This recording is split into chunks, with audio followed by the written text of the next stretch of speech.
please welcome Director of Product at Slack, Paul Rosania.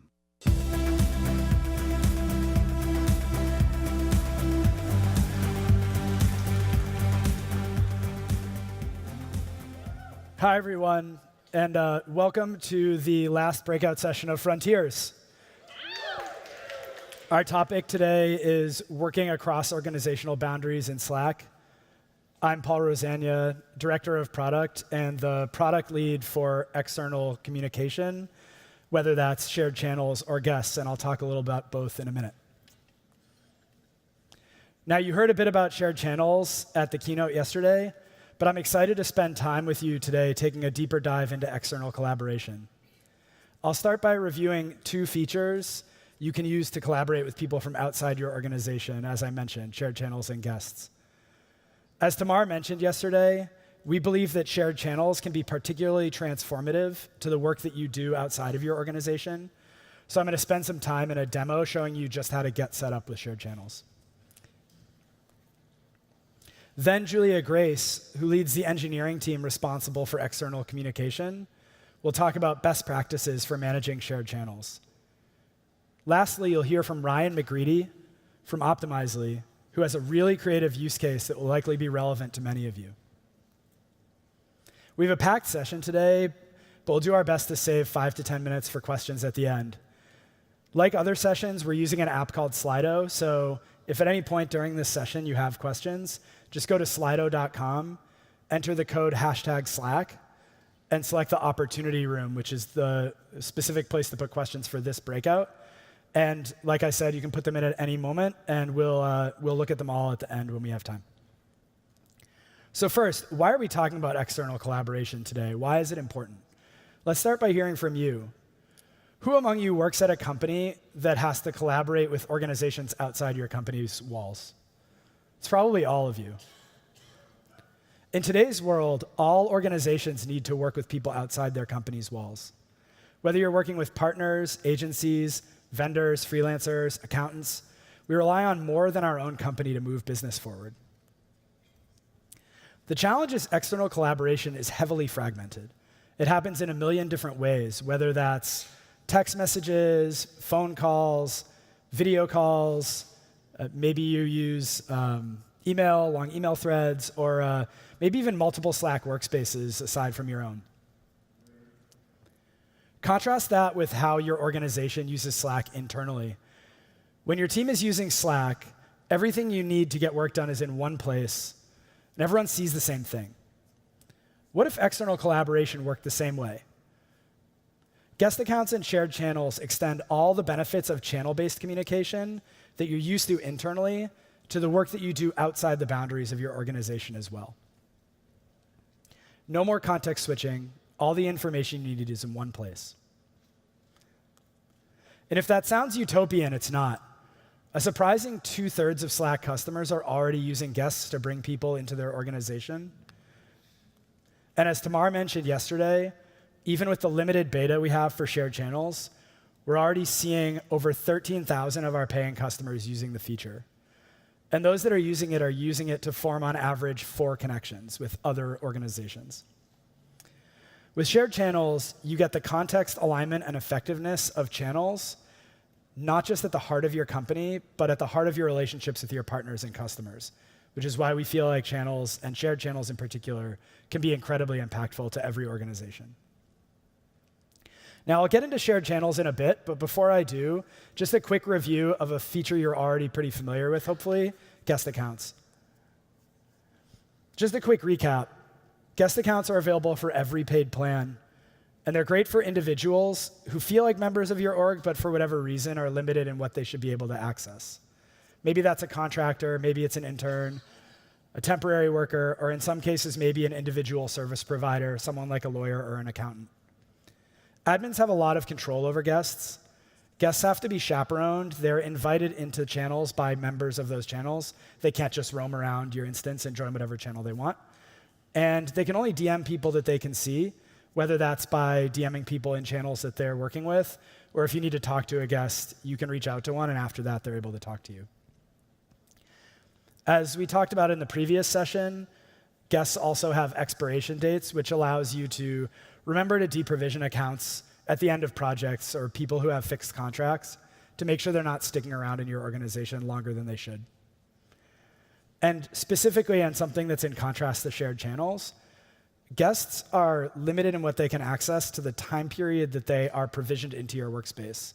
So when you deprovision a guest, they lose access to the information that they would have access to in Slack in the same way they lose access to other business systems when they are no longer part of your organization or when your contract is over.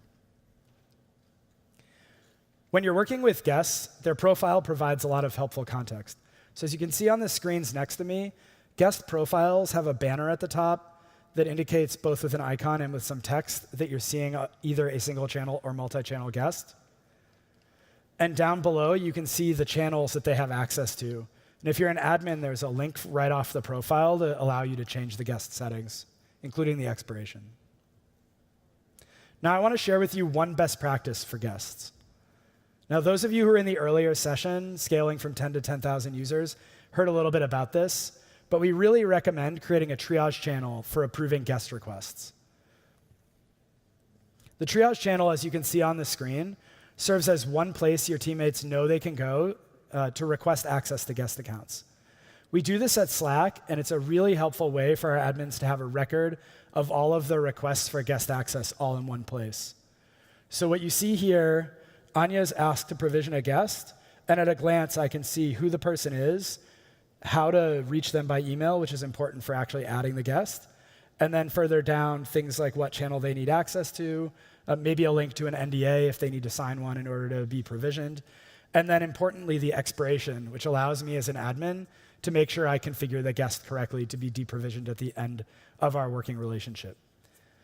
If you're dealing with lots of one-off DMs asking for help, or you know who your admins are, this is a great way to simplify things. Let me tell you a little bit more about this. We also recommend pinning a post to the right rail that can contain things like if you have an org-wide guest policy that includes when a guest is appropriate, how to choose between a single channel and multi-channel guest, whether or not an expiration date is required, things like that, to give people context that they need in order to fill one of these templates out confidently. And you can even put a sample template right into this post so that people can just copy and paste the fields that are important to you and make sure that they're always included when they make the requests that you see here. So guests are great when you're working with individuals. But in the working world, so often you're working with entire other teams or maybe an entire other organization. And for that, there's shared channels. Shared channels let two separate organizations work together in Slack, each within their own native Slack workspace. That's a small difference from guests, but it's a particularly powerful one. As Tamar mentioned in her keynote, channels give people this alignment, clarity, a shared view into everything that's going on in their projects is particularly important when you're trying to get work done in a dynamic environment. With shared channels, both sides of the relationship get that benefit, and that benefit accrues back to the other party. A couple specifics on shared channels.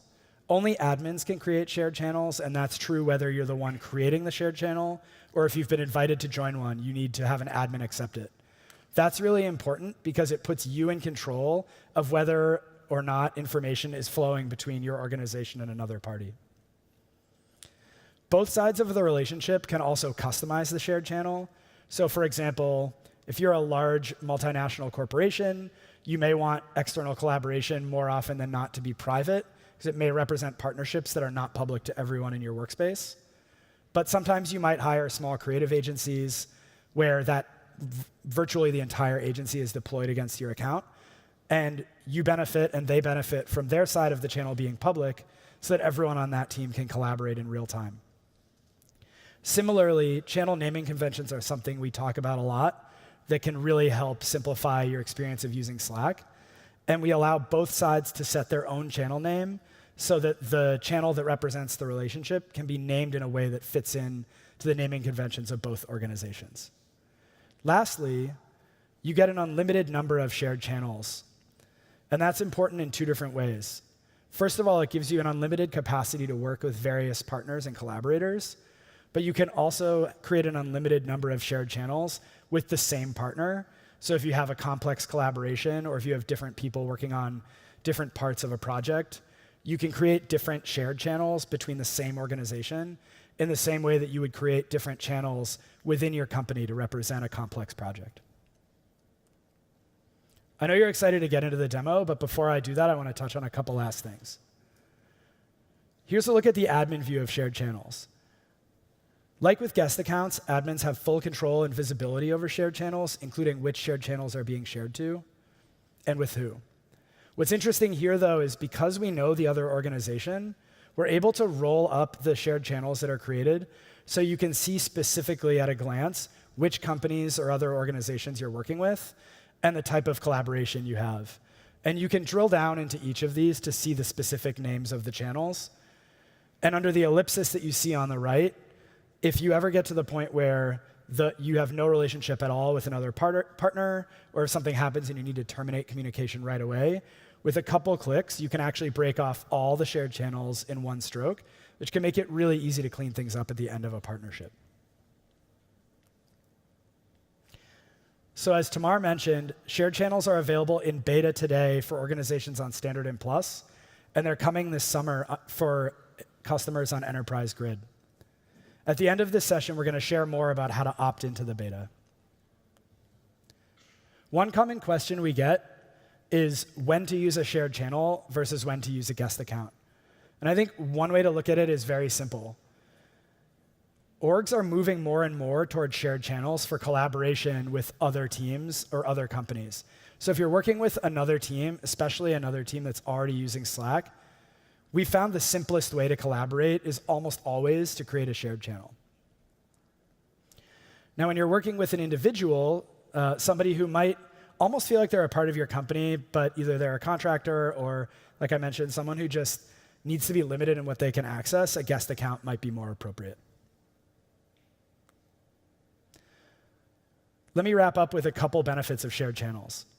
First of all, they help you stay focused. Shared channels give you an easy and flexible place to get access to customers, vendors, partners, everyone that you need to get work done through the same workspace you already use without jumping between Slack, multiple Slack accounts, or through complex email chains or other tools. They really get everything into one place in the same way that you have internally. Second, you get the increase in productivity that you would expect from the real-time collaborative nature of Slack. You get that applied in places where sometimes, honestly, it might matter most, which is in direct line with customers and partners. Lastly, you get the benefit of scaling easily. And this is a distinguishing feature compared to guests. With guest accounts, every single person that you add, you're deciding to add one at a time.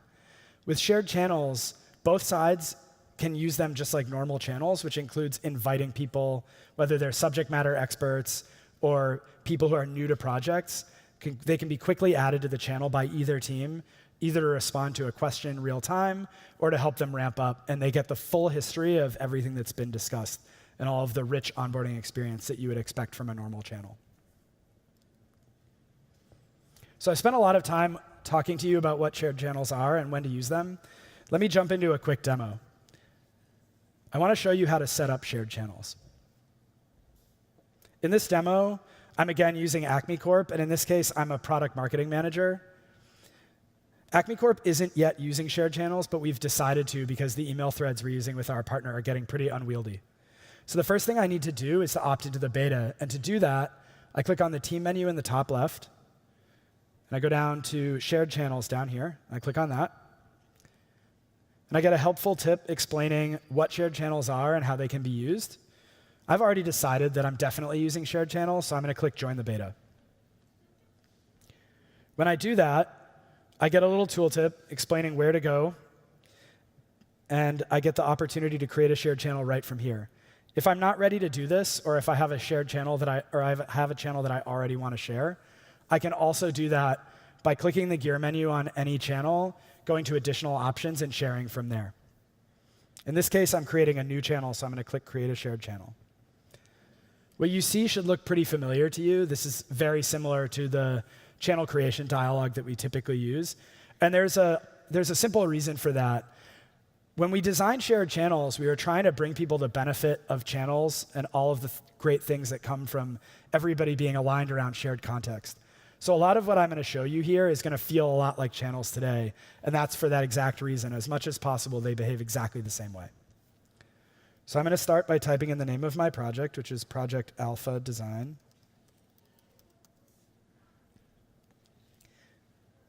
And then I'm going to click Next. And when I do that, I'm going to see something a little bit different. Because I'm creating a shared channel, I need to send an invitation to the person on the other side.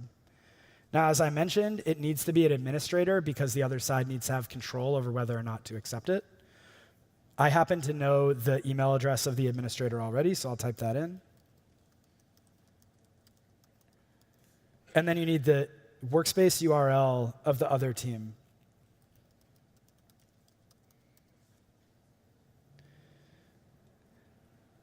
Now, there's an optional field to add a message. We recommend that you do this as a way to remind people of the purpose of the shared channel so that when they see it on the other side, they have some context.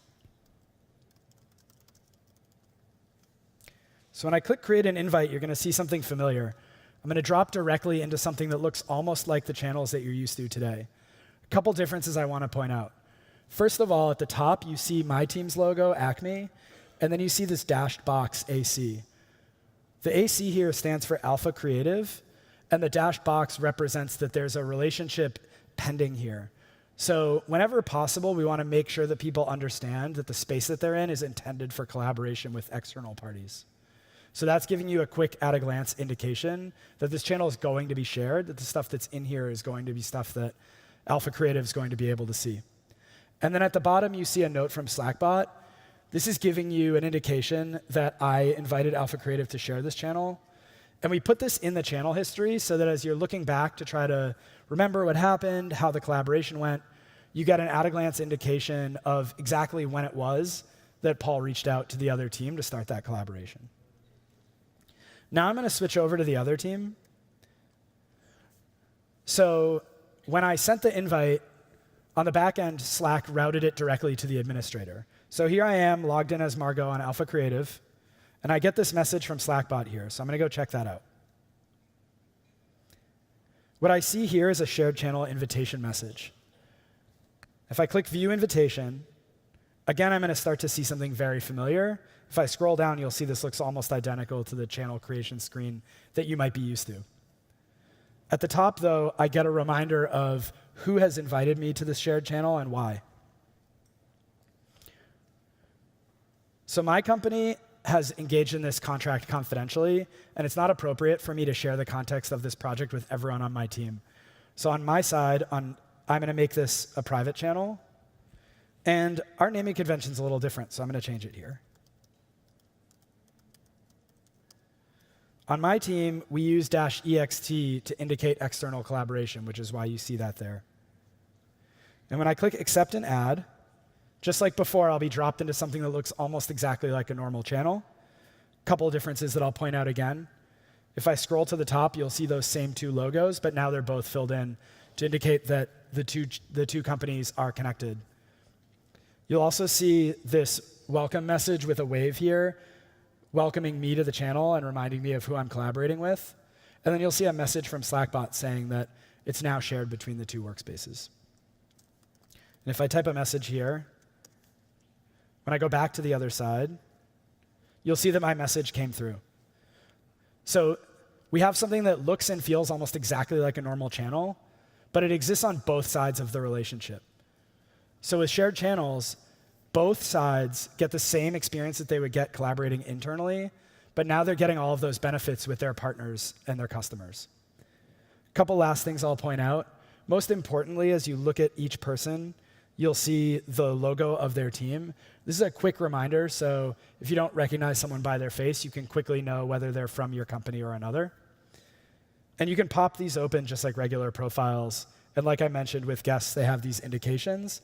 In this case, it tells you the name of the company.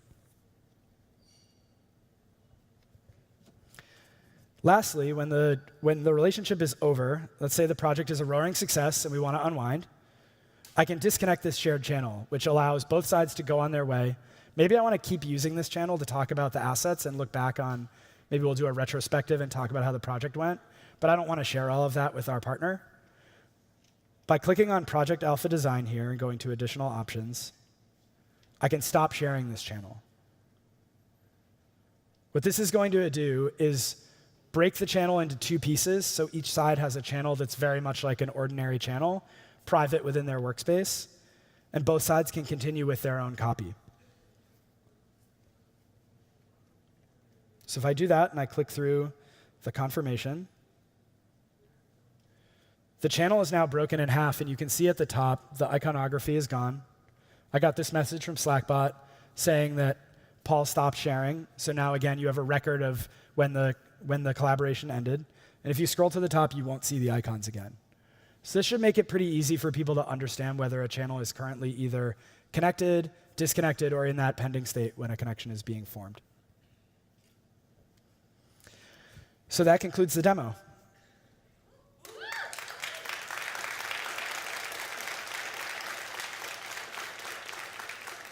Now that I've walked you through how to create your very own shared channel, I'll invite my colleague Julia Grace to the stage to recap what you've seen and to share some best practices for shared channels.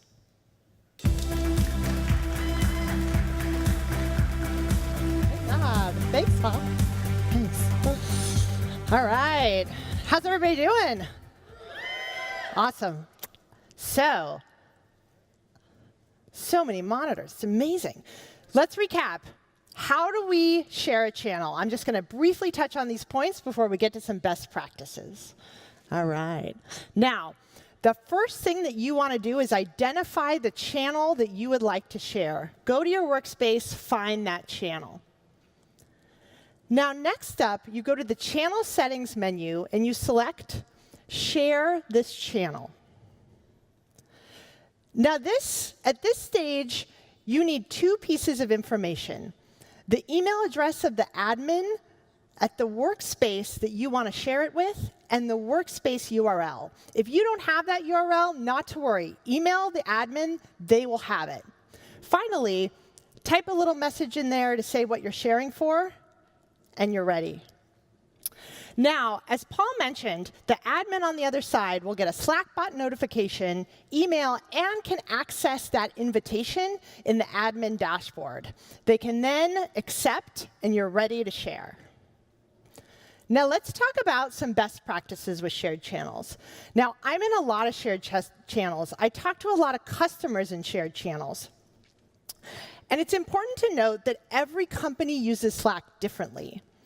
So what I would suggest is you first want to align on best practices within your company on how you're going to use shared channels.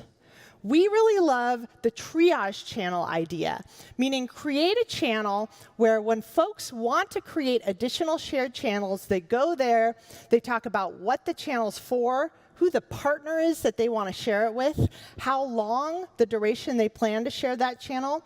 Pin those guidelines to the channel so that everyone inside your company can be on the same page. Now, just like you shared guidelines internally for how to use the channels, you also want to align with your partners that you're sharing those external channels with on how the channel should be used.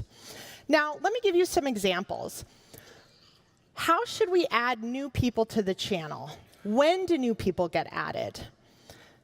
What are the number of shared channels that we're going to use as we go through this partnership together? How should we use emoji? How should we use threads?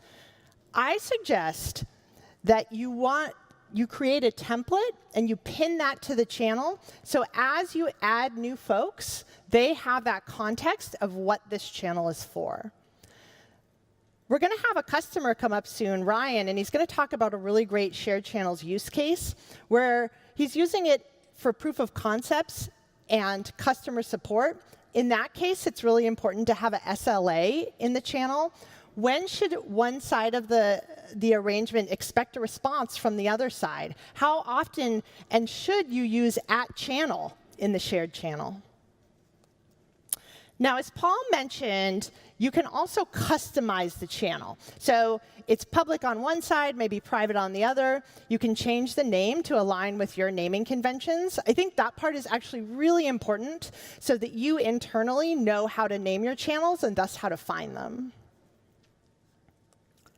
Finally, we love the idea of a channel captain. So this is somebody, maybe it's an administrator, maybe it's someone else. It's someone in the channel who can write that first post about the best practices, who can help new members understand how to use the channel. They can shepherd and encourage different behaviors in the channel, emoji, threads, that sort of thing. So now that you've heard benefits and you've heard some best practices about shared channels, I hope that you are excited as we are to continue using, if you're already users, and start using these shared channels today. This is really just the beginning of a lot that we have planned for shared channels. Now, we're very hard at work on shared channels for Enterprise Grid. As Paul and Tamara have mentioned, that's coming this summer. Now, with Grid, you'll have access to the admin dashboard where you can manage and understand everything about your shared channels. Now, I know we also have a lot of customers, probably many of you in the audience today, that have a need for additional administrative controls, understanding about security, compliance, retention features in channels. We hear you, and we are continuing to iterate on this feature to make it even better. Again, today is just the beginning. Now, remember, don't forget, if you're on Standard or Plus, to opt into the beta. And if you're on Enterprise Grid, look for the beta coming to you this summer. Now, as Slack continues to evolve, we're super excited to bring work that is more pleasant, more productive, simpler to not only your organization now, but across organizational boundaries. Now is when the fun begins. So I am very excited to welcome Ryan McGredy from Optimizely to the stage to talk about how he uses shared channels in his team at Optimizely.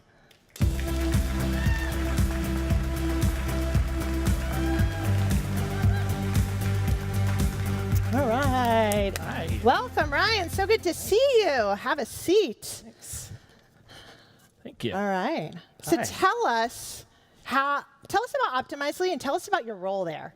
Sure. So Optimizely is the market leader in digital experience optimization. And our product is a platform for conducting digital experiments at your company. And I head up the sales engineering team for Enterprise, West, and Central. So I manage a bunch of folks who are tech experts in the pre-sales process. Fantastic. Now, tell us about how Slack is used at Optimizely and how your team uses Slack. Sure. So Slack is very tightly integrated into our culture in Optimizely. It's kind of, we're a global company, so it's kind of where our community lives. There's a lot of us in San Francisco, but there's also a lot of us all over the world.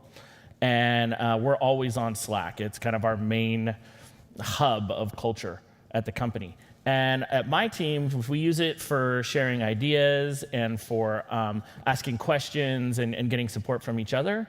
And then we've started with shared channels to specifically use it for managing what we call proofs of concept, but it's like a trial or a managed trial with prospects that are considering using Optimizely. So you talked about the trial and the proof of concept. So tell us about how you used to go about that process before you started using shared channels. Sure. So we start with kind of a document where we agree on what both sides is looking to get out of the trial.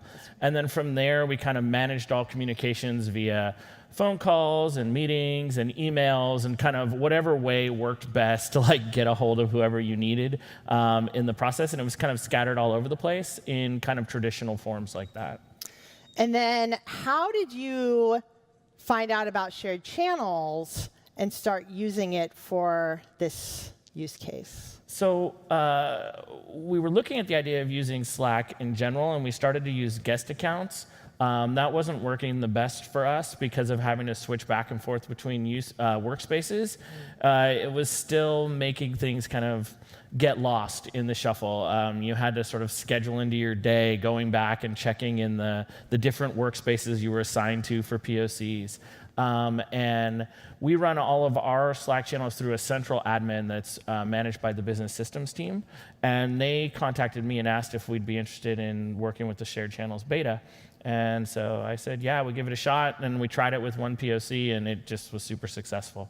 That's super awesome. So tell us about, what did you learn once you started using shared channels? How did your workflow change? What were some of those benefits? Well, from just kind of a base perspective, it took down some barriers between like having, for the clients, between them like worrying about carving out time for a meeting or feeling like they were wasting our time when they were asking questions. It smoothed that out right away. That's great. And then from there, kind of some of the unseen benefits were things that kind of our natural proclivity towards how we deal with Slack internally started to bleed out into how we interacted with the clients too. So it became more than just the place where the prospects will ask us questions during a POC, but we started sharing memes and making jokes or sharing articles about things we had talked about inside conversations, all within that channel. That's great. Now, you have many roles as a manager, leader of a team, and also, from my understanding, you're working these POCs yourself, and sometimes you're probably like in the nuts and bolts of working with the customer. So can you walk us through how, from those different personas, are you able to use shared channels? Yeah. So there's a lot of different fringe benefits in ways that we're using shared channels in kind of the organizational roles that I sit in for me personally. One is just having that central place for back and forth when I'm in a POC. Another way is we have an Optimizely integration with Slack that integrates with our program management features that will basically let Slack know whenever anything of consequence happens within our software. Someone launches an experiment, something reaches statistical significance, that kind of stuff.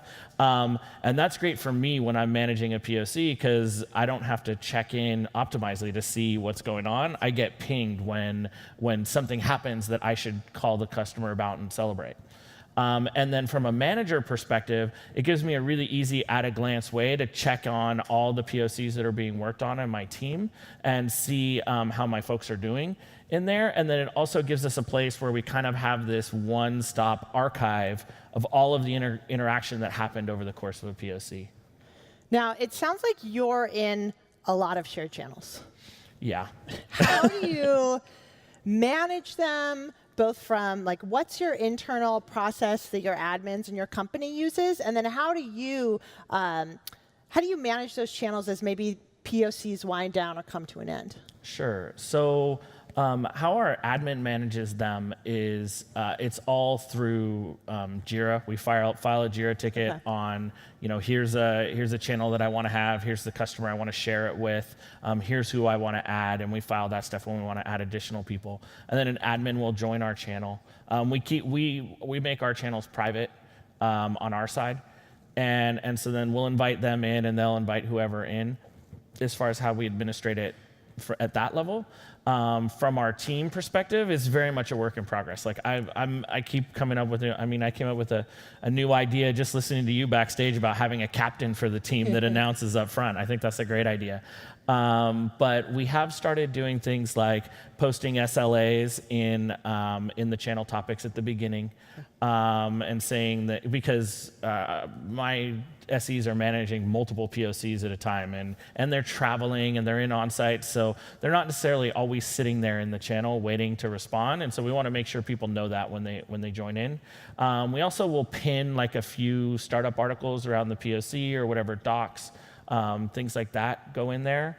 And then we have some internal guidelines around, what type of deal we should consider having a Slack channel, the parameters for a deal that we should have a shared Slack channel with. How complex is the POC? How large is the deal? Those kinds of things. And let's say the deal comes to a close. What do you do then? So we archive the channel, but we keep it around. It's sometimes it will transition into what the post-sales team will keep on if the group is in there and the now client group is like, hey, we want to maintain that channel, and we'll change the name, and they'll bring it over on the customer success side. Or we'll just disconnect it and archive it so that we have it there as something to refer back on. That's great. Now, what are some of the best practices that you've learned over your time with shared channels that you would love to share with folks here? Well, the SLA thing is a big one. Being very clear up front on expectations with everyone that's in the channel.